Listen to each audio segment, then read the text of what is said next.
Hello coin collectors out there, welcome back to the Big D Coins channel. Hopefully everyone is having a great day as always. In today's video we are going to be talking about the 1962, 1963, and 1964 Jefferson nickel. Now this will be a very basic video. If you're a more experienced coin collector, these facts that we'll talk about might not be as interesting to you as a beginner, but we'll go over the beginner steps in case you just came across one of these three nickels going through some loose change and you're wondering what's the mintage, what's the value, and are there any error coins associated with these three nickels right here. We'll start it off with this one right here on the left, and we'll talk about the front side design as well as the reverse side design. So what you're looking at on the obverse side right here, it's pretty simple. It's a portrait of Thomas Jefferson. We have "In God We Trust" going around the left side of the coin right here. We have Liberty, and then we have the date it was produced right here on the right side. And we have a portrait of Thomas Jefferson, who was the third president of the United States. He was president from 1801 till 1809. When we flip it over on the reverse side, we see E Pluribus Unum going across the top side right here. We see Monticello right here, which was Thomas Jefferson's Virginia home. We've got the D mint mark right there, indicating that it was made at the Denver Mint. If you've got a coin like this that doesn't have a mint mark on it, that indicates that it was made out of the Philadelphia Mint. So D for Denver, no mint mark for Philadelphia. And then we see Monticello, which we mentioned, 5 cents in the United States of America, going across the bottom part of this right here. Now this is a copper nickel coin. So this coin is 75% copper, 25% nickel. It has a weight of 5 grams. The same design was used from 1946 up until 2004. Then in 2006 to 2005, they started the Westward Journey series. And then in 2006 to 7, they modified the reverse design right here on the back of Monticello. Now this coin has a weight of 5 grams. Interestingly, for the small period from 1938 till 1942, the D version right here moved up to right here. It was changed the metal composition and included some nickel, it included silver, and they removed the nickel out of it and the copper out of it, and they switched it over to more silver because they needed that base metal for the war efforts during World War II. As far as the mintage of this coin goes, it is going to be rather high. We're looking at the 1962 Denver Mint coin. There are 280 million of these that were produced. Interestingly, there are far fewer that were made at the Philadelphia Mint in the year 1962. There are only 97 million of them that were made. All right, let's quickly talk about these other two coins that we've got right here. We've got a 1963. We see it on the obverse side right here. And then we've got the Denver Mint mark on the reverse.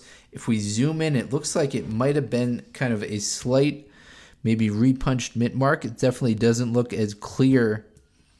This D right there.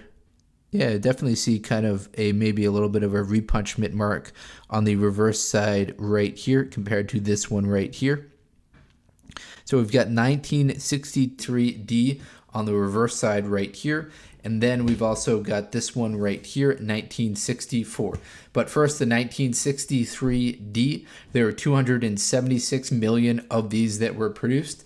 And in 1964, this one right here, there were over 1 billion of these that were made. There were 1,028,000,000 that were made at the Philadelphia Mint, so no mint mark on the reverse side right here. And there were 1,787,000,000 of these that were produced at the Denver Mint, which will have a mint mark on the reverse side right there. Now, as far as the value of these coins go, because the mintages on them are so high, we've got a 1962D. Like I mentioned, there were 280 million of these were produced. The values of them for a mint state 60 coin, so a coin that's in mint state condition, so that's the condition that it comes out straight out of the mint, a mint state 60, that would be worth 25 cents. You go up to 50 cents when you get up to mint state 63, and then $30 for a mint state 65. However, if you've got a circulated coin like we see right here, it is not going to be worth anything more than the face value. Unfortunately, it has to get into that mint state uncirculated condition for it to be worth that 25 cents. Now for 1963, it's going to be the same prices for a mint state 60, as well as 1964 Philadelphia and Denver Mint. That's going to be worth 25 cents. And then 50 cents for a mint state 63. Then for mint state 65, it changes a little bit. So at 1962 for the Denver Mint, that'll be worth $30. 1963 Denver Mint, that'll be worth $25. And 1964 D, because there were over 1 billion of them that were produced, that will only be worth $8 at a mint state 65 condition. Now let's quickly talk about the error coins associated with these coins right here.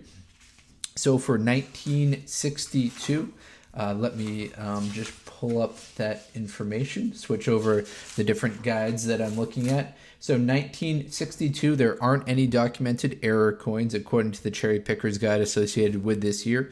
Now, when we go into 1963, like I mentioned, I thought there was a little bit of a repunched mint mark on this coin right here.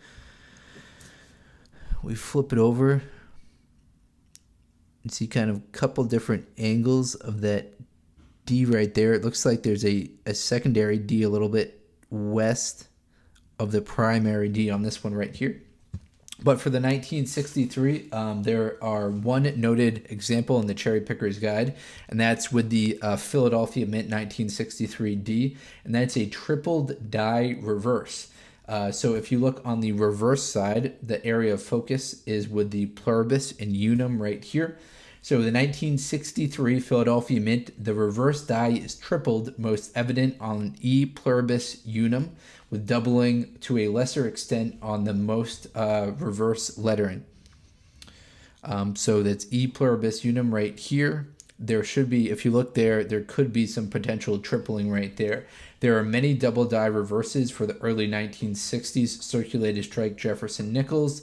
In the 1963 triple die reverse is one of the nicer examples right there. So definitely could be a double die on the mint mark right here, or a repunch mint mark, I should say, not a double die. Then on 1964, there's a 1964 D error noted. There's a repunched mint mark. So the secondary D is visible to the south of the primary D. And with the 1964 Philadelphia Mint, there's also a triple die reverse for the 1964 proof nickel. So that variety shows a strong tripling spread on the United States of America, decreasing from left to right. It's the double spread on Monticello, 5 cents, and a light spread on E pluribus unum. So keep your eye out for, if you've got a 1964 proof, keep your eye out for that triple die reverse. And it sounds like there are a lot of doubling and repunchment marks associated with the early 1960s Jefferson nickels. Now, I've got a couple other nickels that I want to share with you briefly in case you haven't seen these before. We have a 1906 and a 1908 Liberty Head Victory nickel. Now, these coins right here, you might not have seen them. The design was used from 1883 until 1913.